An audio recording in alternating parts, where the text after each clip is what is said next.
What's the secret of change? We don't fight the old. Instead, we focus on building the new. Welcome to the Table of Change. Come on in and have a seat at our table. It's Table of Change. We are back again another week. It went by so fast. It's a lot of excitement in here tonight. Welcome to Table of Change. Jackie, like you say, another week. These weeks are going by too fast. Tonight, I encourage you, listening audience, we have a specialist inside on the air tonight. So what we're going to do, we're going to start it off, but we just got a little housekeeping to do. The numbers to call, 325-5403-5, or you can call toll-free at 300-8255. And keep in mind, guys, if you're tuning in via Zoom, to have your microphones on mute for us. Tonight on Table of Change, the timely topic is back to school. And we have a guest in studio with us tonight. This guest, she is the Bahamas Union of Teachers President. Her objective, in her exact words, is to impart as much knowledge and positive leadership attributes as she can to the youth of our nation and her colleagues. Consequently, this should assist with the production of quality citizens in our country and throughout the world. She is so qualified on this subject of education due to the fact that she holds a Master of Arts degree from the University of St. Thomas. She has a Bachelor of Arts degree in English from St. Augustine College. She also has a teaching certificate from the College of the Bahamas. She has so many numerous professional development, but just a few. She's done accounting at the College of Bahamas. She's a Justice of the Peace at Atlantic College certification. Yes. A variety of trade union and training workshops internationally, for which she brings the knowledge back to the Bahamas and shares her knowledge with them. She has done so many countless speaking engagements. She's on a variety of committees. Some of those committees are shop steward, director of sports at Mount Tabor, a college recruiter, and the National Junkanoo Committee. Positions held in the past, she was an educator at Doris Johnson, C.C. Sweeting, and C.V. Bethel. She's also a Toastmaster from District 47. She is a world traveler. Just to name a few of, I think most of the United States, she has traveled, looking at it, in the U.S. She's also traveled extensively throughout the Caribbean, Israel, Africa, Brazil, Singapore, Paris, and Germany. If you name the place, trust me, it was on here that she has traveled to. She's married with one child. She is a child of God. My guest today is a woman with a stern, unapologetic, steadfast commitment to improving our Bahama land. It is my pleasure, as your host on Table of Change, to introduce to you the one, the only, Belinda Wilson. Welcome to Table of Change. Welcome, Miss Belinda Wilson.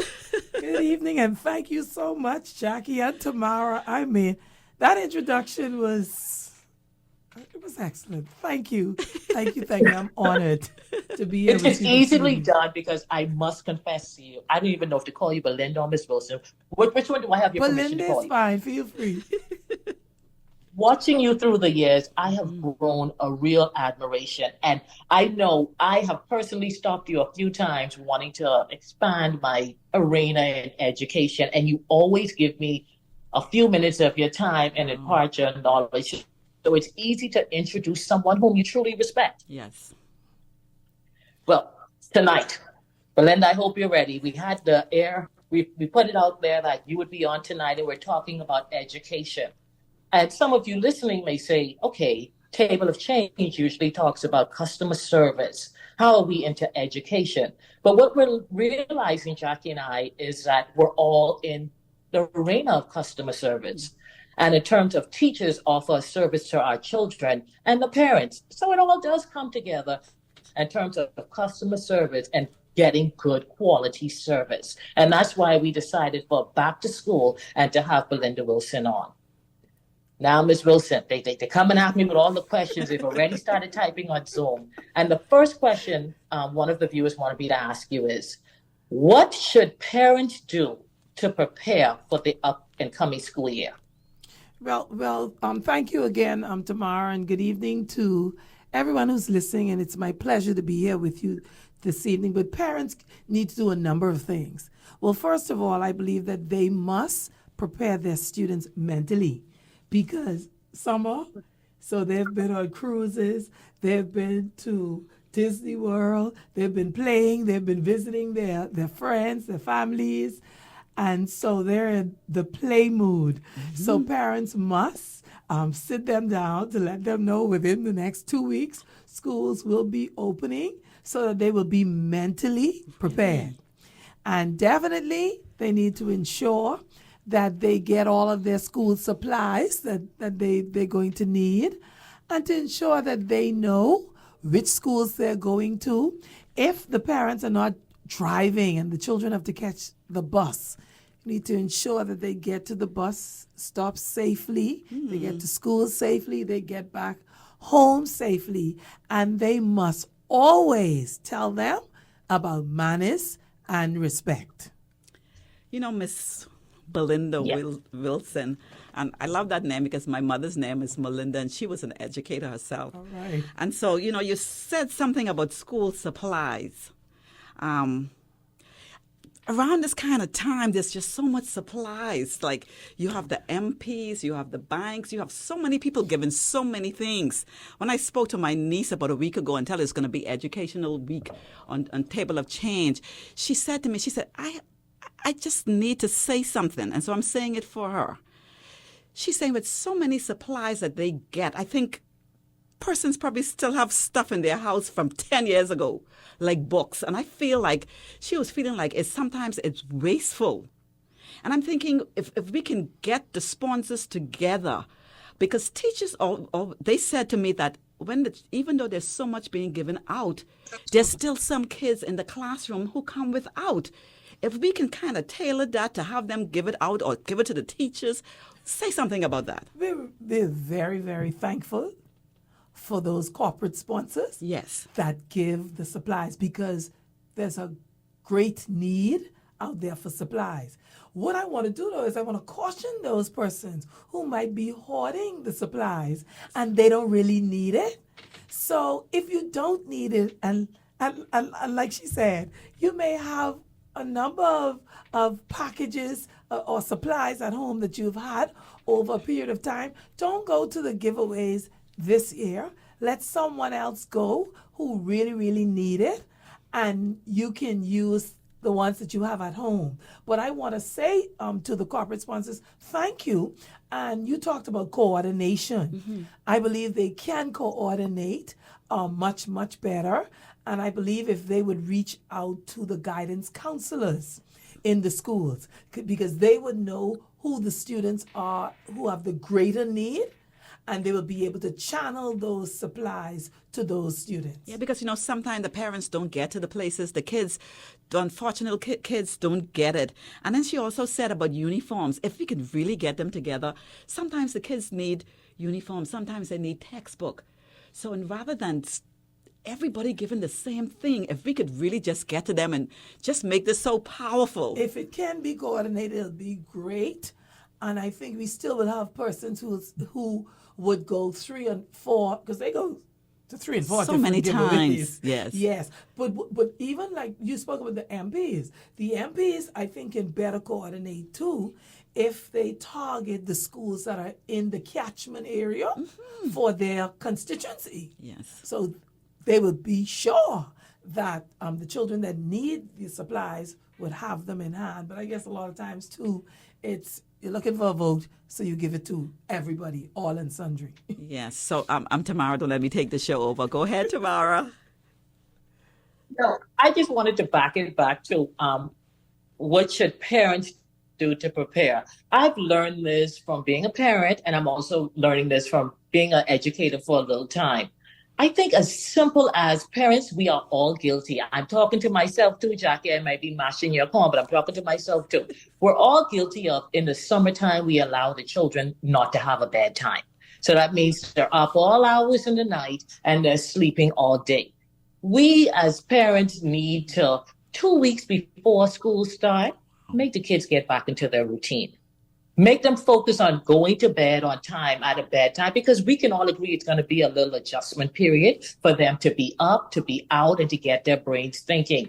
And another thing I suggest too is that libraries.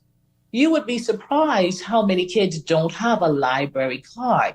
But why not now, maybe a month or 2 weeks before school open, just take that kid to one of the public libraries, get a book that they choose, that they are interested in, and to ensure read the book, parents, let's let them give us a little report on the book. The worst thing that can happen is what? Their brains will be open up and ready and receptive for learning. But as parents, we're guilty of, we let them relax for the summer. We've traveled, we've been on the cruises, they stayed up late, they've played the video games, and now the first day of school, all of a sudden it's supposed to change. So I think we as parents, Belinda, should start a foundation to get ready for school. And that foundation starts not just the first day of school. What do you think? Yeah, that's agreed. I agree that. And definitely, I spoke earlier about the mental state. So definitely the bedtime, they can start that now. Now, okay, well, 7 o'clock, you're going into bed. But when school open, we have children walking the streets all hours of the night too. So we need to also encourage those parents and guardians to ensure that when school is open or throughout the whole year, make sure that the children get in to bed at a reasonable time, but also their safety. Yeah. You talked about libraries. I mean, as an educator, I shouldn't say this, but the libraries are almost like a dying. Wow. They're dying because the competition is your social media, the tablets, you got Facebook, you got Twitter, you got X, you got Instagram, and WhatsApp. Yes. That information within seconds is all over the world. So libraries, I believe, need to look at expanding their services. So the quiet area for those who may be studying or doing research or reading books, but you probably need to extend the libraries where they would also have the computer labs. Free Wi-Fi. Yeah, oh, definitely. Free Wi-Fi and other tools that students can use for education. So libraries. And speaking about the libraries and the Wi-Fi, parents, we really have to watch our children and what they're doing on the social media, because bad habits, it comes, if you do something 6 or 7 times, it gets into your heart, not the heart in your chest. It gets there and it's hard to get that out. So we really have to pay attention on what our kids are doing. It's in the psyche. It gets in the psyche, but guess what I think? I think a lot of parents give them the tools to occupy their time because they're busy doing other things. And that's what we have to be really careful of. You have these children, you have to not think about yourself so much. We have to put the time in with the children. Tamara, I'm sure that you have a question. I just had a comment. It's amazing that you said the parents give the children the tools to occupy them, because parents, we have to do better. We ourselves have to put the phone down. I remember watching during the back to school time, and the parents, just watching the amount of parents that were just walking their kids to school, but as simple as that 5-minute walk from their car to the school, they were texting. Wow. They were focused on the phone and not giving the child the 5 minutes to say, make sure you have a good day. Here's your books. So yes, we are guilty in terms of giving them these tools to occupy them, but then we're escaping and we're using these tools and it's keeping us away from parenting. I know that's a hard one to swallow, but it is true, parents. We have to focus on our time, our phone time. And the quality time, Tamara, is not there because before, if you're driving in the mornings and the children are in the car, you're discussing various topics. So how's your teacher today? How was school yesterday? Are y'all having practice? Is there after school classes? Those are things that you would discuss with the parents, which gives quality time. But they're in the back, they're on the tablet, and the parent driving fast and texting. Yeah, Which is not so good. we really, yeah, Which is a no-no. yeah. So we've actually seen we've seen it just change right before our eyes. Yes. Talking about the children walking to school, now that I don't have any small kids, I mean, when I see the kids, they're so young. I see some parents walking with them holding their hands, and it's just so beautiful to see. But the kids, you have to see the older ones holding the big brother or sister hand. It is just so amazing. You just have to pray for God protection over these kids when they go into school. So, Bahamas, please look out for our children. I know gone are the days when you can even stop to give them a ride. That is even risky. You can't even do stuff like that anymore. But the kids are walking and walking, and I fear school opening. I fear because of the traffic. Yeah. And so that's not a high point for me. But Miss Moxie, I'm talking to myself, you just have to get up early. I want to take this opportunity to apologize to all of I went around and I did some audios with parents around, and I want to say sorry they will not be able to air because of the quality. The sound around was just so much, and you guys did such a great job, but I would not be able to play them tonight. But I'm going to get you for next week, okay? Tamara? Now, I know you guys laughed at me because I showed my age and talking about the library. But let me explain myself. Let me explain myself why I say the library. I grew up in a household where books were respected. Books, you couldn't, what they say, do the dog ears on the book, and you had to hold the book. So I feel that even though we have all of this technology, and this is just my humble opinion, I think it would help educators also if we develop a respect for books within our children, a respect for learning. And that's why I only mentioned the library, not to show my age. But libraries are a great resource.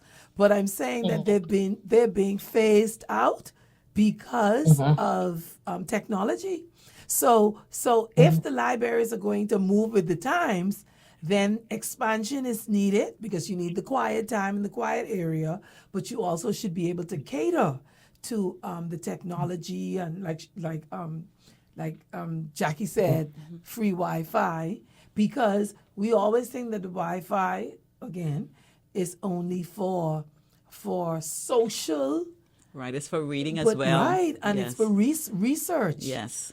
And so if we put our kids in the library, they'll like it for the Wi-Fi, but we need someone there to monitor them. Oh, definitely. So then we're going to have to hire some more people, to make sure, because parents, we take them there, we really want them to use it. Reading is really good. It really helps. Reading takes you around the world without even moving. Without you moving. And it's powerful. That is true. My husband is an avid reader. Wow. Yeah, he reads a lot of books. That's really and good. And what we try to do, actually, we tried to purchase the Bahamian authors. So we try to get... Right. I want to share right here with Miss Belinda more about Table of Change. Table of Change, we wanted to connect with you because we know that you are, like you said, I think you're someone that's strict, you have fun, you're a leader, you're a speaker, you're a teacher. And so we wanted to say, because we want to speak with a lot of the ministries, and Table of Change want us to combine together our forces. Because I believe that when you speak, when you're doing your union work, you speak to keep the ministry in line. Tell us about that. I'm glad you said that. I think, and not just this government, I believe that governments do not respect, do not fully understand, do not appreciate the role of a trade union. And what we keep saying to them is, you have a job to do, and you have constituents. We have constituents. We have a job to do. And I always say, if we have 171 schools on 27 islands and keys, so school opening in a week's time for teachers, if the schools are ready, work completed, the desk and chairs are there, the books are there, the equipment, whatever is needed is there, you will not hear our mouth. So it's just for accountable. But Someone what I'm has to saying keep is you accountable. we have a duty. Yes. We have a duty to do. So you're telling me that our teachers will return to school in a week's time, and you have a whole construction site on the school campus, and the shop steward calls the president and would say, "Oh, okay." No, we have to go there. We have to assess what's happening. We have to speak with the principal and the director and the district superintendent to find out, how long will this work take? Is there an alternate site? Can you cordon off this area to ensure that the teachers and the students will not be in this area where the safety first? Yes. I'm really hoping, and I'm saying that summer starts in June. And I'm hoping I'm gonna education, we're gonna speak with them, but even with the yard, I'm thinking, is there someone there every month? Does it stop because school is closed? Someone is there. There are persons who have contracts to clean those schools. While school is closed? If it's open or closed, they're getting money on a monthly basis. But again, you wait for the mad rush to cut the high grass a couple of days before school. No, you don't have, opens. Miss But if they Belinda, would you don't have to. maintain You don't have it. to wait for the mad rush, because if you're being paid, you should be doing it every month. And I think, and we put a lot of blame on the government, but it's us, because they give us the job. But okay, Accountability, like I'm the top, I give you a job to make sure this is done, and that's where it gets weakening, because people at the top are not inspecting and making sure get back. And so if the parents have to see it and say, this is not being done, it's accountability. but okay, it's just how I always say with the Ministry of Education. So in the school, I'm talking about, let's say for a teacher now, a teacher then has a subject coordinator. So that's someone who works in the department with you on a daily basis. That department has an administrator who supervises that department. That administrator reports to the principal. The principal reports to the district superintendent. The district superintendent reports to the director. The director reports to the permanent secretary. So when you talk about accountability, so when you see the grass isn't cut, somebody in accounts in all of these ministries know that someone was paid to do that job. And then if we talk about the Bahamas, I mean, we're small. So you pass in these same school yards where you're the accounts person, and you just cut the check for the person, but you could see the grass higher than the wall. It's got to be But accountability. when they come to you smiling, you pass the check to them. Instead of saying to your supervisor, listen, I passed that school and the grass is up high, but he's coming for a payment for this month. And this is no particular government. This is not about that. It's all. been happening. It's been happening. And so we have to hold these people. It will show in every area in your house. If you don't have any accountability, it will fall. So Table of Change want to talk about it and get people together, and let's get this done. Tomorrow, I'm going to give you a chance. No, not at all. I'm getting so much questions coming in via Zoom. The next question is, how does our education in the Bahamas match up with other kids in the Caribbean? Well, our education in the Bahamas, and I must say, as you said earlier, I've been throughout the Caribbean. I've been to just about every Caribbean country. And the Bahamas Union of Teachers, we would have been members of a Caribbean Teachers Congress as such. And they have meetings every 6 months. So we get updates from them as to what is happening in their schools. So the challenges that we've seen, and I'm talking about 20 years now, the challenges that we see in the Bahamas, those challenges are in other countries in the Caribbean. However, for us, when you look at examinations, we're the only country in the Caribbean that has our own local BJC and BGCSE. The other Caribbean countries, they do the CXC. So it's a Caribbean external exam that runs throughout the Caribbean other than the Bahamas. So we're unable to really measure, but we can benchmark that they probably have the same results that we have, where the 15 to 20% of the high flyers are the ones who are successful in their examinations or even in the school system. I know. I think they're saying that we are at the percentage was really low, but Miss Belinda, I hear a lot of parents very proud. Okay, when you look at when they did the results takes in the public and the private schools.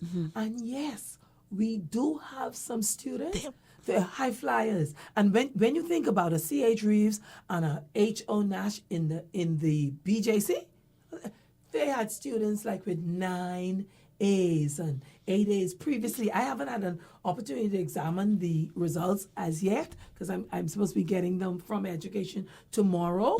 So we do have high flyers. So the concern for me as a teacher and a union leader is really not the high flyers, because wherever they are, they will blossom. But we are leaving too many of our children behind because the system is not geared toward honing their skills and talents. So the children that are left behind, what are we? What's causing that? Okay, a number of things. Okay. Okay, we can I use see the it. 2 minutes and we're going to get back to The that. children who are left behind, there's a number of things. First of all, we have some of our schools that do heterogeneous grouping. And that's when you would put a child who can get an A, a child who could get a B, a child who can get an F, all in the same class. So the teacher then is teaching from the curriculum that is geared toward, let's say, the A or B or C student. So that student who is failing, the strategies, the quiz, the information is beyond their competence level. So you're saying that people don't repeat anymore? Oh, no, there's no repeating in the public school. No, we did that in St. John's College in the 70s, but there's no repeating. That's what's called social promotion. So you just moved up, and then in grade 12 you say, I graduated. Okay, so that we have to get back on that because I don't know if that's going to work. I don't know if that will work. We will have to revisit that.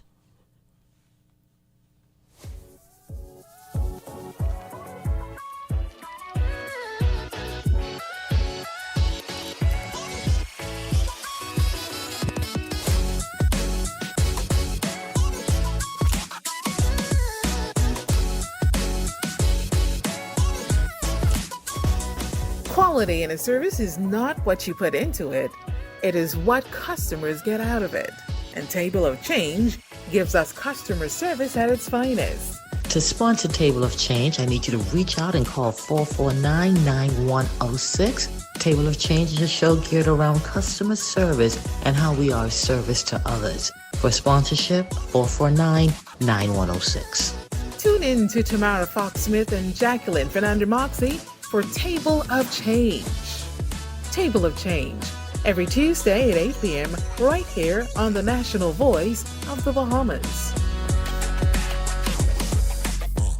Whatever should be expected of an insurance company is exactly what you'll find at Harvest Insurance Brokers. And right now is a great time to sign up for automobile, home, group, or life insurance policies. But at this moment, what's really amazing is their newly introduced National Workers Healthcare Insurance Plan, which is a strong and concise medical package designed for retirees or those entering retirement, starting from as low as $275 per month. Harvest Insurance Brokers, located Dowsville and Armstrong Street. Dial 326-808445. The views expressed on this show, interview, or program are not necessarily the views expressed by the ZNS Radio Network and by extension, the Broadcasting Corporation of the Bahamas.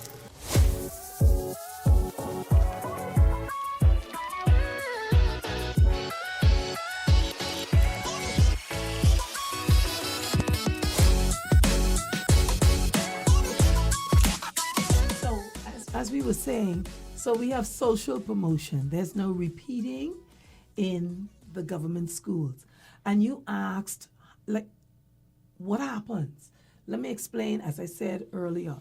So the heterogeneous groupings means all ability levels can be in one class. So think about one teacher with 35, 40 students, and she's teaching from a curriculum that's been set for us. And so she does not have. Now, what they would do sometimes, they do, you do group work. So you subtly group your students because you know their ability. So you may say, Belinda, assist Jackie. And Belinda and Jackie may be on that same level, which gives the teacher an opportunity to come and sit with you for about 2 minutes to show you A, B, C. The Education Act says that whenever a child is entering school for the first time, the Ministry of Education shall test that student.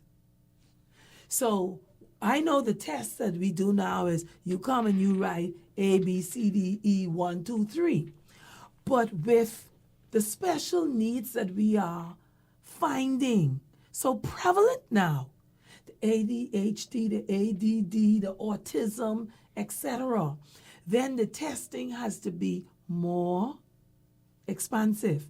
And so you get a student in grade 1, let's just start with grade 1, and they've not been diagnosed, but the 30 little grade 1 little darlings all are learning the same 11, 12, 13 subjects at the same pace, at the same time, with the same teacher or teaching methods. So I'm so pleased that there are so many teachers.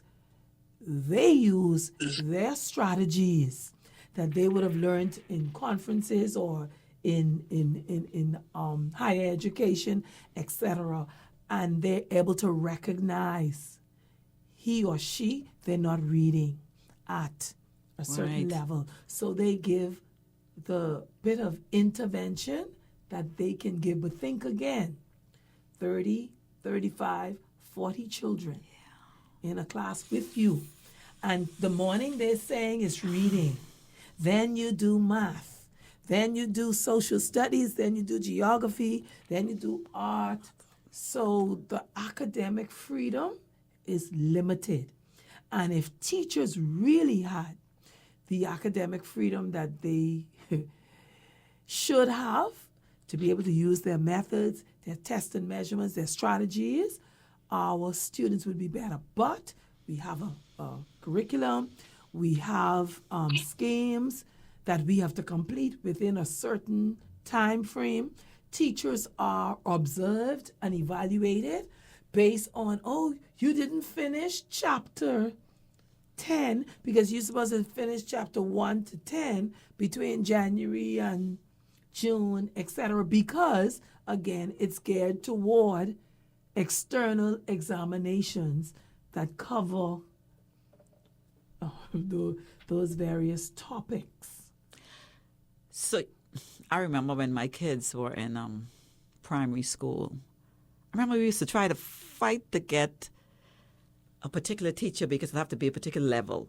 So you're saying that don't happen? You used to have grade 1, A, B, or after the teacher's last name, and they put them in groups of level. You're saying that don't happen anymore? What they've been doing now, some of the schools would not have A, B, C. They would have it named like HONAS, after like the school. Okay. And so that would be called homogeneous grouping. So some schools, they do it. It's called streaming or homogeneous grouping. But a lot of time, oh, don't say that they in the low grade, or don't say that they may be the slow learners. But I always say this, I prefer you to call me a slow learner and teach me where I'm at. Mm-hmm. And then when you measure me, when you give me the tools that I need, the tutoring, the extra time that I need, you will see the improvement. So you said something. You said some of the school do it. So do they have the option to do it? So because I think it's done in it isn't done in an organized way. So it's very left up to, let's say, the principal of that school may say, okay, I recognize that I've had this class of students in grade 1 and they have not excelled how I think they should. So that principal may even say to one of the stronger or strongest teachers in a certain grade level, I want you to take this group. But Tamara, I'm going to let you get in. You see me looking, right? My mind is working because I'm reading the chat. And please, Belinda, explain this to me, because we do have parents of older children, we do have retirees, and, we may not be in touch with what's happening right now in education. But I'm getting a lot of questions and basically comments saying that the requirement to graduate is extreme, or the requirements to achieve them is too hard, and a lot of children may not graduate. What exactly are they talking about? They are talking about the high school diploma. And the high school diploma is something that came about in 2013. So this is the 11th year now since we've had the high school diploma. I must say that it has been a disaster. And there are a lot of children, even as we speak today, who have not received high school diplomas because of their parents did not attend a parent-teacher conference, something of that nature. However, let me give some credit to the minister, because 2 years ago, they assembled a high school diploma commission. I was a part of that commission. We went throughout the Bahamas, and we had town meetings in New Providence, throughout Grand Bahama, Family Islands, and we were able to identify the challenges. Now I can say to you, we did that 2 years ago. And every time I give them a plus, I have to give them a minus. Because some of the students whose names we gathered on a list, who should have received their high school diplomas from 2020, 2021, 2019, today, they don't have those diplomas in their hands. But the commission, we went around, we spoke to the parents, we spoke to the children, we gathered the information.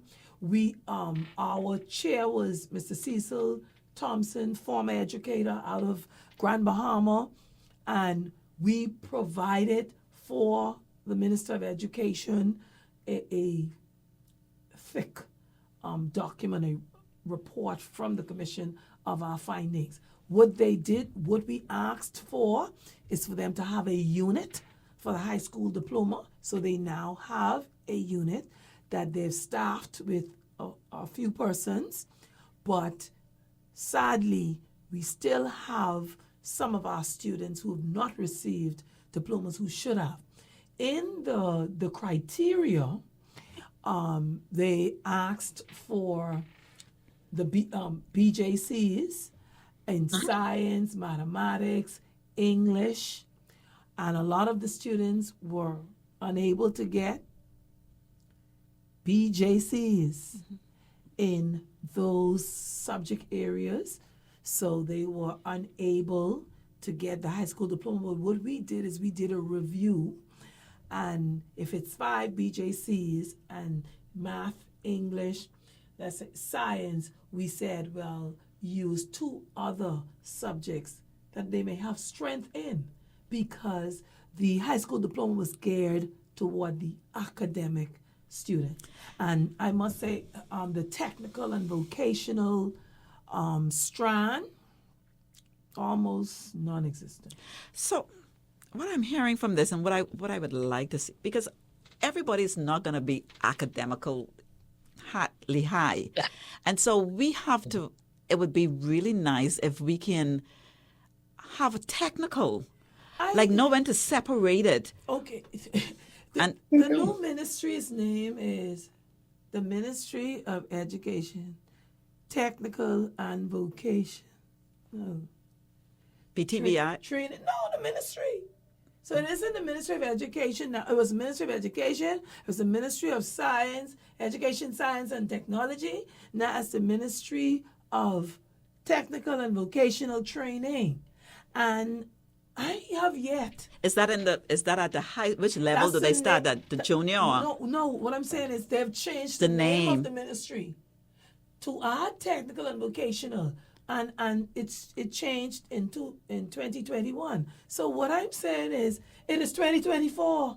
I have yet to see a technical and vocational document from the Ministry of Education, but you changed the name and added technical and vocational because I believe it must have been your intent for you to focus on technical and vocational. And I heard the minister on the news this evening on my way here talking about, we have a technical and vocational program, but we've not seen it. The teachers have not seen it. The union has not seen it. I think do they have some children from government schools leaving the school and going to TBV? Okay, what we do have, and it's rather limited. So you have plumbing, you have electrical, you have carpentry, you have hospitality management. We don't call it home economics anymore. So it's family and consumer sciences. So they do have a component where they go out, right? Yeah, into the field for the internship, etc. But that needs to be strengthened. It needs to be expanded, and we have a lot of work to do in education, and we must find a way to ensure that those blue collar. Yeah, and that's why we wouldn't have those kids being left behind, because there's something in all of us. There's something. Listen, no one was born without a gift. So, at education, we're gonna have some talk, and we're gonna try to put it together. We're gonna try to put it together. Because even think about all right, big announcement that sailing is now the national sport. Okay. So if sailing is the national sport, you would think that sailing then would be in the schools. Now, I know I had a vice principal, Mr. Gibson. He was a sailor. And we also have Miss Carey. She worked along with him. So like C.V. Bethel, they did sailing. But if you're saying that sailing is the national sport and the students should be exposed to it, then first of all, who's teaching them how to swim? Where are the facilities for swimming? When you talk about building a boat, you know what the cost is for that? Then you would need a vehicle, most likely a truck, to take the boat to the water. So we can get basketballs, volleyballs, and softball gloves to play in the school. But you're saying that sailing is the national sport, but no one has, from the announcement, no one has said this is how we're going to amalgamate this or implement it in the schools. It's going to come tomorrow. You take it from No. here. Unfortunately, guys, I got to rewind. I've been stuck on pause. I was stuck, Belinda, when you said that, and I may be paraphrasing, when you said children have not received their diploma because the parents didn't attend a meeting. That What was one of exactly the did you mean by that? requirements. That was one of the requirements that we just changed in the commission 2 years ago, because in our reviewing of it, we're saying that a child cannot be held responsible for an adult. So if your parent or guardian is supposed to do 2 or 3 parent conferences within the 3-year period, grades 10, 11, and 12, and no one showed up for you at any time, you can't control that. Furthermore, some of them don't even have parents because their daddy was shot, their mommy is dead, the Grammy just trying to do the best that she can do. So that is one of the requirements that we would have amended based on the Right, you High said School it Diploma was. Commission. Now, when my kids were in school, I didn't make a lot of the PTA meeting, but my PTA meeting with my teachers was whenever I go there. I put in a little word, so I always knew where they were without attending the PTA meeting. PTA meeting is a bad word, you know. Because when you go to a PTA meeting, if it's 100 people to the PTA meeting, 85 are teachers. So where are the parents? So what I was trying to put in there is that I was one of those parents who probably only went to a few. But that didn't mean that I wasn't a parent that got updates for my children. Were involved. I was involved. So like Dr. Off said, get involved. That's fine. So if you can't make, because you may be working the nights of the PTA meeting, but if the teacher knows, hey, I can call Fernanda Moxie. I got a number. Or, oh yes, she was here yesterday. I'm going to get all the and she information that I checked need. on her Yes. children. That's the difference. You're involved. People work shift. Some parents are off the island, out of the country working. So we understand that.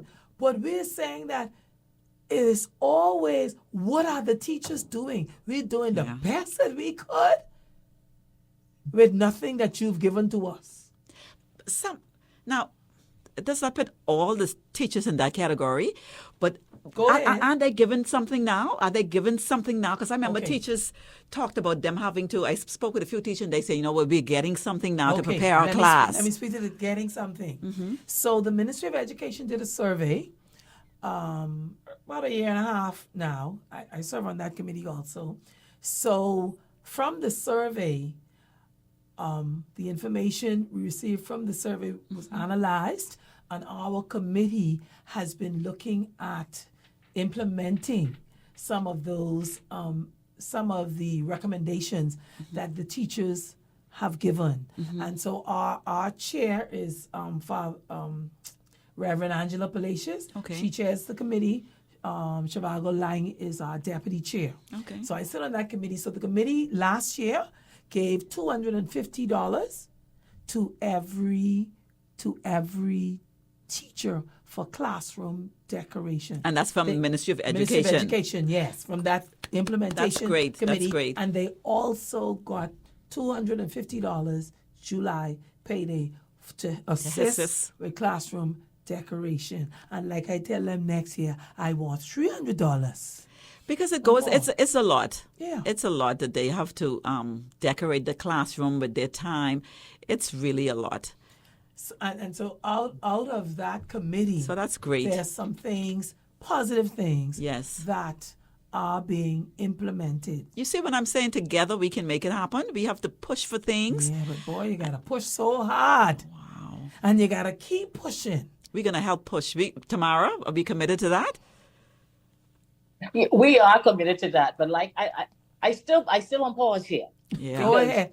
I know. What I feel Rewind like then. the table of change, we bring stuff to the table to change it. And to be honest with you, Jackie, we talked about the PTA meeting. I would be honest with you. The teacher used to tell me the day before the PTA meeting, that ain't for you, Miss Smith. I could put his report card in his bag. Because she knows that you're actively involved and you're an active parent. So a lot of the time, the parents that attend the PTA meeting are the wrong parents and not the parents that the teachers really need to see. You so correct. But I say that to say, we as, and I'm probably guilty of this too, we need to stop making issues that we bring to the table so complex. The government isn't doing this. Point the finger at the teacher. But when you say the parents isn't coming to the meeting, what are we teaching our children in terms of having a respect for education? I could agree. You're working, you're busy, but you can't tell me there's not a 24-year-old cousin or a sister or somebody that can come in your place for the meeting just to show your child that you value what they're doing in school, just to know that you respect the teacher because the teacher said for you to come to school. I think we need to stop making the problem bigger and bring it within our grasp. Let me say this. And what role we play. Let me say this as a 34-year veteran in education. There's a cycle. I taught siblings, 3 or 4 siblings. It's a cycle. The mother or father didn't come for the first one. They didn't come for the second, third, or fourth one. That's the reality. But again, our politicians, are they prepared and ready to put in the policies and even law if need be to ensure compliance by parents, to make some things mandatory? No, because they won't go knock on that door with falling off the hinge anyway for a vote. You think, because I was just about to say that if the parents are not coming to school, that's really not the children's, they can't fix that. No, they can't. So then we have to look for a way to make sure something have to happen. There has to be an intervention, because if the parents ain't doing it, if they ain't doing it for the first, second, third year, chances are they're not going to do it. So what can be put in place now to help these children? With social service, that's another. We have to have social. What is in place for those children? Because those children, one of them are probably going to be the prime minister. Something, I don't know. The ministry had a robust parenting program. Now, for several years since Mrs. Ferguson retired, I don't know what happened with the parenting program. So if they have one, well, it's probably not robust because I don't know what's happening with it. Tamara, I have one point to make. The children whose parents are not coming and they're not putting in the time, the grades of those children, are they all, you have some? The majority of them would be your failing students. But there are But not all. But there are some who are high flyers. But the majority of them, the correlation between the parental involvement and support, there's a correlation. But didn't we hire, because I have friends, people who are looking out for school children? You talking about the truant officers. Okay, so they trained and hired 29 of them. They were the COVID, remember, officers. The COVID officers that they trained, and they are attached now to the Ministry of Education. 29 of them, and we have about 58,000 children. Okay, so we need some more in of the school those, system. But and it's a so start. they can like adopt the children. That's They how it have is. areas. Is that They have areas. So let's say, for example, you may have one officer or two officers who may have two schools in the same area, and the teachers or the guidance counselors or administrators have identified those at risk. You know what I'm hoping students. right here? I'm hoping that one day we could have these children ought not to be with those parents. If we can have a state of the art place for these kids In a boarding school. where they can where we have people to take care of them. Not even a boarding school. They can go out to school. Go out to school and then go back home yeah, to the same place. to the site where we have to take care of these children, man. But we Tamara? got to take the responsibility of taking it on, Jackie. Yeah, but we could again- have the COVID officer. We could have the teacher. But I still stuck on pause. Do you know what an Yes. impact it is on that child when you attend a meeting and that child is hearing the teacher tell you about his or her behavior? That child is hearing the teacher tell you that that child is not doing what he or she is supposed to do in school. I think, yes, we know that not everybody is going to excel, right? But let's take in control what we can control as parents. I can't control whether the government is going to cut the schoolyard. I can't control that the teacher may be upset that she's not making the salary that she needs to make. Yes. But I could control that my child knows that I have respect for education, that my child knows I've taken the time out of my busy work day or whatever I had to do to adjust to be there because this is important. I just feel like we just have to reprioritize education. Stop giving our parental job to the school. Stop giving our parental job to the police now that got to be in school. It takes the whole village. The village could even cut the yard. The village could even help the teacher out knowing how much money she put in her classroom to be able to say it's parent-teacher appreciation. Instead of me giving her a fruit basket, let me give her $50 because I could see how much money she spent in her classroom.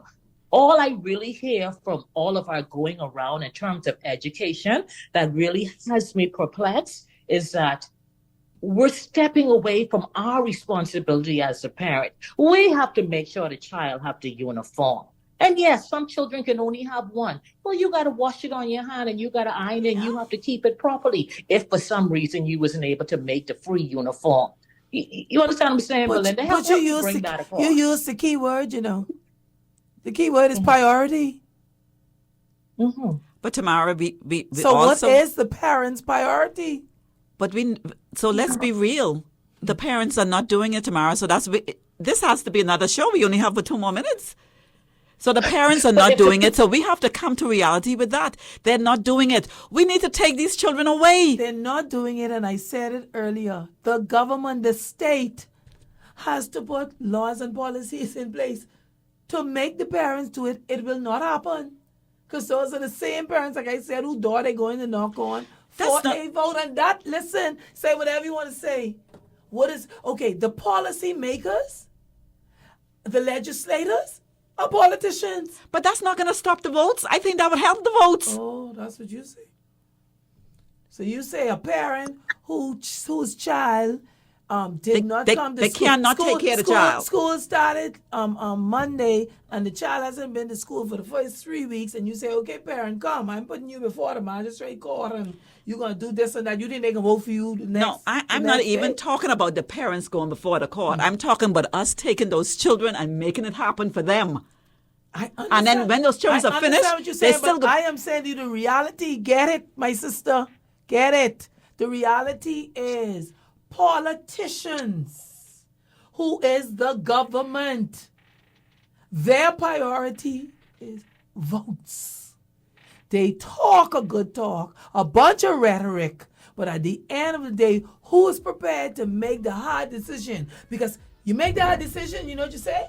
If they don't vote for me next time, too bad. But at the end of the day, you could say that when I was here, these are the changes that I've made to improve not only education, but the country. Tamara, close us out, please. This got to I start mean, with next week that, again. I mean, like you say, we could need another show. We need But another show. ladies, we were really productive tonight. If you're listening out there, I hope you got some nugget because Belinda was so informative and she touched on so many aspects of education and the difficulties that education faces that even I and Jackie couldn't fathom. So please, stopped breathing. listeners, continue this conversation after the show. Let's try and get something going. But remember, we are the village. We're not waiting. We're taking control. We're controlling what is in our control. And I think what I'm hearing today spelled out is parents, take ownership of your children and their education and assist the school and the teacher as best you can. Belinda Wilson, thank you so much for being on the show. Thank you so much. Thank you, teachers. Thank you, executives from Grand Bahama to Inagua. Thank you. Thank you. Table Thank you for tuning in Solidarity to Table of forever. Change. I'm Jacqueline Fernanda Moxie. Tamara Fox Smith. See you next week on Table of Change.